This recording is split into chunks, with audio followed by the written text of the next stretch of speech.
ప్రజాస్పందన చూసిన తర్వాత జగన్మోహన్ రెడ్డి గారు మీ అధికారంలోకి రాకుండా ఎవరు ఆపలేరు.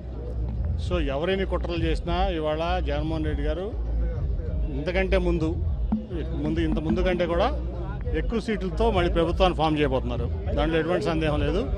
కాబట్టి ఎటువంటి కుట్రలు, ఇటువంటి కుటీల రాజకీయాలు ఇవన్నీ కూడా ఆపితే మంచిదని చెప్పి నేను అందరికీ, ఎవరైతే ప్రతిపక్షాలు ఉన్నారో వాళ్ళందరికీ కూడా నేను మనవి చేస్తాను. ఫస్ట్ పోలీస్ ఇన్వెస్టిగేషన్ ఇమీడియట్ జరగాలి. అది ఎందుకంటే నాకు ఫస్ట్ ఒక టప్ అని సౌండ్ వినపడింది. నేను అక్కడ 40 సెకండ్ తర్వాత సీఎం గారు చేయి పెట్టుకుని కింద తోలడం చూశాను. నేను ఇంకా ఇదైందనుకుంటే ఈ లోపు దెబ్బ వెళ్ళి పక్కనే వెల్లంపల్లి గారికి కూడా కంటికి చాలా తీవ్రమైన గాయమైంది. ఇవాళ ఇది చాలా తీవ్రమైన పరిణామం, మామూలు పరిణామం అట్లాగే ఉంది కదా. ఇప్పుడు నేను అనుకుంటా ఏంటంటే, ఇప్పుడు వివేకానంద స్కూల్ ఉంది పక్కన, టార్గెటెడ్గా చేయకపోతే అది జరగదు.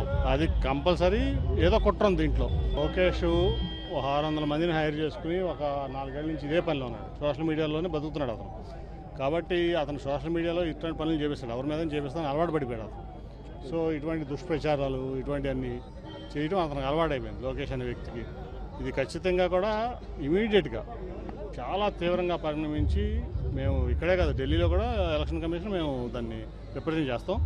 ఆయన ప్రజాదరణ, జగన్మోహన్ రెడ్డి గారి ప్రజాదరణ వాళ్ళు ఎవరు కూడా తట్టుకోలేకపోతున్నారు.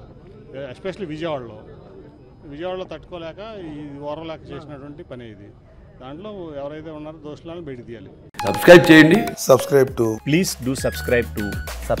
Please like, share and subscribe to top Telugu TV. Top Telugu TV. Top Telugu TV.